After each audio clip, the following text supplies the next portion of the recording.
नमस्कार दोस्तों, स्वागत है आपका ए टू जेड स्टोरीज अद्भुत ऑफिशियल पर। साधु संत फकीर गुरु रहबरों की सदा ही जय जयकार। जब गोगा जी महाराज को लेकर महायोगी गुरु गोरखनाथ जी उनकी बारात संग तंदुल नगरी में आ पहुंचे, तो जो अमर नरेश के ठहरने के लिए बनवाए थे वहां जगह, वहां पे गुरु गोरखनाथ जी ने गोगा जी को ठहराया। अगले दिन तंदुल नगरी के राज कर्मचारी जनमासे का प्रबंध करने के लिए आ पहुंचे, क्योंकि आमेर नगर वालों की बारात आने का समय आ पहुंचा था। जब उन्होंने जनमासे के निकट साधु संतों को आसन जमाए देखा तो हाथ जोड़कर बोले, बाबा लोगों, आप सब इस स्थान से तुरंत उठ जाओ, यहां हमारी राजकुमारी की बारात आकर ठहरेगी। इतना सुन संत ओगड़नाथ बोले, बंधुओं, हम कोई ऐरे गहरे नहीं हैं, हम लोग बागड़ प्रांत के बारात के बाराती हैं। अगर आपको यकीन ना हो तो गोगावीर जी से जाकर पूछ लो, जो राजा सिंधा सिंह का जमाई है और राजकुमारी श्रीयल के संग आधा ब्याह भी हो चुका है। वे सामने शानदार डेरे में ठहरे हुए हैं और आगे नीला घोड़ा बंधा हुआ है। बंधुओं, संत ओगड़नाथ की बात सुनकर और नीला घोड़ा बंधा देखकर तुरंत राजा सिंधा सिंह के पास एक सेवक द्वारा खबर भिजवाई गई कि बागड़ देश का राजकुमार और उसके 3-4 मित्र कुछ साधु सन्यासी जनमासे और जनमासे के बाहर आसन जमाए हैं। सुंदर डेरों में राजकुमार और उसके 4 दोस्त ठहरे हुए हैं। एक संत जो इन सब का गुरु मालूम पड़ता है, धरती से 4 हाथ ऊंचा उदर में धुनी रमाए तपस्या कर रहा है। अब आपकी जैसी आज्ञा हो वैसा किया जाए। जिस समय सेवक ने राजा सिंधा सिंह को जाकर संदेश दिया, उस समय वे अपने कुटुंबियों से बारात के स्वागत की योजना का वार्तालाप कर रहे थे। वो बेमौके की बात सुनकर अधीर हो उछल पड़े। उनकी बनी बनाई सारी योजना पर पानी फिर गया। उन्हें यही पता था कि मेरे गुरु जलंधरनाथ राजा गोपीचंद की कैद में ही घोड़ों की लीद में अभी तक दबे पड़े हैं और अपने पूर्व जन्म के पापों की सजा भुगत रहे हैं, जिनके छूटने की अभी तक कोई संभावना नहीं है। उनके शिष्य कानीफानाथ वहां मौजूद थे, परंतु जलंधरनाथ योगी ने उनसे मना कर दिया था कि मैं श्रीयल के ब्याह में शामिल नहीं होऊंगा। तुम मेरी कैद से छूट जाने का भेद छिपाए रखना। मैं ऐसे घमंडी मूर्ख राजा को अपना शिष्य कहना भी पसंद नहीं करता, जिसने मेरी आज्ञा का उल्लंघन कर मेरा अपमान तुम्हारे सम्मुख किया। तो गुरु जलंधरनाथ योगी जी ने कानीफानाथ जी से कहा था कि आप शौक से जाओ और मेरे वचन को झूठा बनाकर राजकुमारी श्रीयल का अंत ब्याह करवा कर दिखाओ। इस कारण कनीफानाथ ही श्रीयल के ब्याह में, रानी श्रीयल के ब्याह के समय तंदुल नगरी में विराजमान थे। उन्होंने कहा, राजन गुरु नहीं तो क्या, शिष्य तो मौजूद है, मैं अभी जाकर उस बारात को देखता हूं। अगर गुरु गोरखनाथ इस बारात के साथ आए हैं तो मैं उनसे परामर्श कर आपको सब बातों से आगाह करूंगा। इतनी बात करके कनीफानाथ योगी ने महायोगी गुरु गोरखनाथ के पास पहुंचकर आदेश कहा। कानीफानाथ को अपने सामने खड़ा देखकर महायोगी गुरु गोरखनाथ जी ने भी आदेश शब्द उच्चारण किया और सम्मान पूर्वक अपने निकट बिठा लिया। कनीफानाथ अपने घमंडी स्वभाव के कारण बोले, आप मेरे गुरु के स्थान पर क्या सोचकर विराजमान हो गए? गुरु गोरखनाथ भी प्रेम पूर्वक बोले, कनीफानाथ, तुमने तो संतों के सभी गुणों की तिलांजलि दे दी। तुम राजकुमार बनकर मोहन भोग उड़ाते फिरते हो, क्या यही नाथ पंथ की सेवा है? कनीफानाथ ईंट का जवाब पत्थर देखकर नम्र पड़कर बोले, मुझे तो राजा सिंधा सिंह ने ये देखने भेजा है कि बागड़ की बारात में कौन कौन आया है।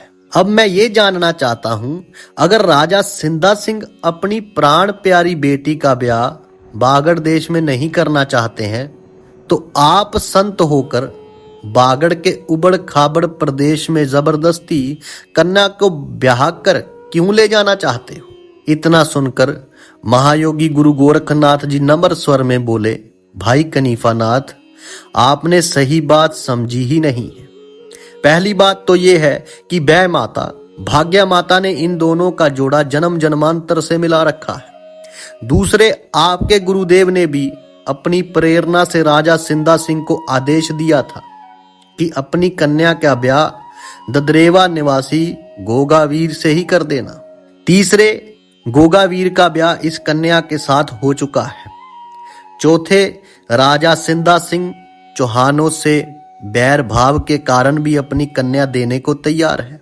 इस बात की जांच पड़ताल कन्या की माता महारानी सिरोंजा से आप कर सकते हैं। भाई कनीफानाथ, आप ही बताएं, कौन अपनी अधब्याही दुल्हन किसी और के साथ जबरदस्ती कन्या के पिता की जिद के कारण अधर्म पूर्वक ब्याने देगा? अब आप ही बताएं कि ये अप्सरा के समान सुंदर कन्या आमेर नरेश के राजकुमार के साथ सुख पूर्वक जीवन व्यतीत कर सकेगी क्या? इसके अलावा कन्या को सांप के काटने के बाद नरसिंह पांडे से कन्या बागड़ देश में ब्याने को अपने नगर की सारी जनता के सामने वचनबद्ध हुए थे। आपको अपने गुरु का अपमान करने वाला और उसके साथ देकर अधर्म नहीं करना चाहिए। राजा सिंधा सिंह को भी अपने वचनों के विपरीत चलने में लज्जा आनी चाहिए। अगर उसने राजी से अपनी कन्या का ब्याह नहीं किया तो संगल द्वीप प्रांत में खून की नदियां बहने लगेंगी। इस मूर्ख नृप ने दो दो बारातें अपने दरवाजे पर बुलाई हैं। ये मूर्ख राजा हम दोनों को ही आपस में लड़वाकर मरवा देना चाहता है। ऐसे ही मूर्खों के कारण देश एक दिन गुलाम बनकर रहेगा। महायोगी गुरु गोरखनाथ जी की बात सुनकर कनीफानाथ अपना सिर ऊपर ना उठा सके और आदेश शब्द कहकर चल पड़े। चलते चलते कह गए कि चिंता न करो, मैं आपके साथ हूं।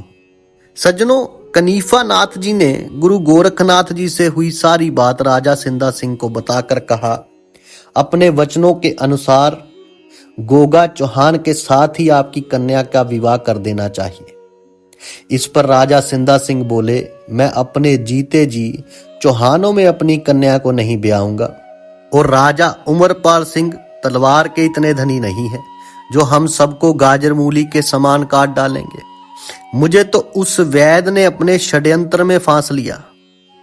उसी वैद के कहने से उसी के हाथों लगन पत्रिका भेजनी पड़ी थी। मैं उनकी चालबाजियों को अब भली प्रकार समझ गया हूं। वहां मेरी बेटी सुख से नहीं रहने की मैं अपने सेनापति को भेजकर अभी सबको मरवाए देता हूं। 10-20 आदमियों को कटवाने में देर ही कितनी लगेगी। जरा देर में ही स्वर्गलोक भेज दिए जाएंगे। अपने पति देव के इस प्रकार के वचन सुनकर महारानी सिरोंजा बोली, प्राणनाथ, आपको लोक निंदा से डरना चाहिए। आपने अपनी सारी जनता के सामने बागड़ के राजकुमार के संग विवाह करने की बात वैद जी से पक्की की थी। अगर आप उस समय लगन पत्रिका ना भिजवाते तो ये इतनी दूर से बारात लेकर यहाँ क्यों आते? आप तो वैद जी के सभी उपकार भूल गए। आपने अपनी बेटी को एक तमाशा समझ रखा है। वे किस लिए रो रो कर अंधी हो रही है, जरा उससे पूछकर तो देखो। अब राजा सिंधा सिंह अपनी रानी का भाषण सुनकर तिलमिला उठे और अपनी आंखों से सुर्ख अंगारे फेंकते हुए बोले कि महारानी, तुम्हें लज्जा नहीं आती? तुम अपनी बेटी को बाजरे रुट खायाओं के यहां ब्याना चाहती हो। इस पर उनका भतीजा हरि नारायण बोला, चाचा जी, आप वैदराज से की हुई प्रतिज्ञा को इतनी जल्दी भूल गए? अभी बागड़ वाले बहुत थोड़े इसलिए आए हैं कि जलायन इन्हें ना मिल रहा होगा, इसलिए लड़के के पिता और चाचा अभी नहीं आ पाए हैं। वो बारात लेकर आना ही चाहते हैं। उन्हें लगन पत्रिका की देर की तारीख लिखी होने के कारण कुछ भ्रम भी हो सकता है कि अभी आपको आपकी बातों से यहाँ खून का दरिया बहता दिखाई देता है। मुझे तो ऐसा कोई भी दिखाई नहीं देता जो गुरु जलंधर नाथ जी की मौजूदगी में हम लोगों को कोई इस कटामरी से बचाए। जब आपने 2 बारातें बुलाई हैं तो आप भुगतो। चाची जी पर नाराज होना व्यर्थ है। अब आप पहले आमेर वालों को यहाँ बुलाकर छोटे मोटे कार्यक्रम करके निपटो। बारोठी दुर्गा पूजन और महिलाओं से मंगल गान कराओ। तुम्हें बागड़ प्रांत की बारात की बहादुर टोली का पता पड़ जाएगा, कौन कितने पानी में है। अब अपने भतीजे की बात सुनकर राजा सिंधा सिंह ने सभी इष्ट मित्रों के चेहरे पर नजर डाली तो सभी उन्हें असमंजस में पड़े दिखाई दिए। महायोगी गुरु गोरखनाथ जी की दया से नरसिंह पांडे भी उसी वक्त वहां आए और राजा सिंधा सिंह से बोले, मैंने आपकी बेटी को जीवन दान दिया और आपने अपनी जनता के सम्मुख 2 वरदान देने का वचन दिया था। वचनबद्ध होने पर बागड़ देश में लगन पत्रिका मेरे हाथ ही भिजवाई थी। बिना बुलाए तो कोई यहाँ आया नहीं है। आप हमारे एहसान भूलकर हमें गाजर मूली की तरह काट कर मरवाने को उतारू हो गए हैं। आप वे दिन भूल गए जब कहते थे कि मेरी चांद सी सुंदर बेटी को बचा देगा, उसे अपना आधा क्या सारा ही राजपाट देने को भी तैयार हूं। हम तोमर वंशी राजपूत हैं जो अपने वचन के पक्के होते हैं।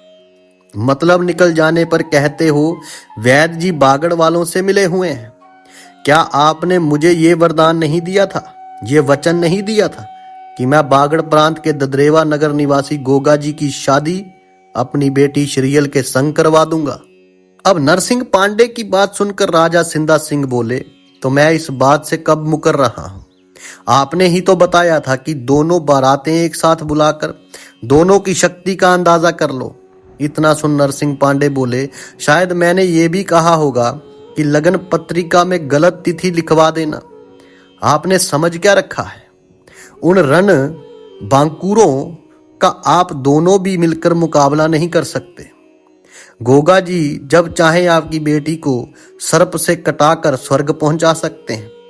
नरसिंह पांडे की बात सुनकर उनका भतीजा बोला, चाचा जी, मेरी राय में श्रीयल बहन की शादी गोगा जी राजकुमार से कर दें और मेरी बहन चंद्रावली का ब्याह राजकुमार तारा सिंह से करके इस झगड़े से छुट्टी पाए। हरि नारायण की बात सुन राजा सिंधा सिंह एकदम लाल पीले होकर बोले, ये चौहान लोग कब से बलवान बन गए जो उनसे डरकर मुझे उल्टी पट्टी पड़ा रहा है। जा उठ जा मेरे सामने से कायर कहीं का। इतनी बात सुन हरि नारायण वहां से अपमान सहन कर कर उठकर चल दिया और ये कहकर गया कि बड़ों के बीच में छोटों को नहीं बोलना चाहिए था, इसलिए चाचा जी आप मुझे क्षमा कर दें। और अपने मन ही मन कहता गया कि होनी अपना रंग दिखाकर रहेगी, होनी वश सब लाचार हैं। अब आगे क्या होता है वो आपसे साझा करेंगे अगली वीडियो में। तब तक के लिए आप सबका धन्यवाद। आप सबके भीतर बसे उस परमात्मा को मेरा प्रणाम। साधु संत फकीर गुरु रहबरों की सदा ही जय जयकार। अलख निरंजन।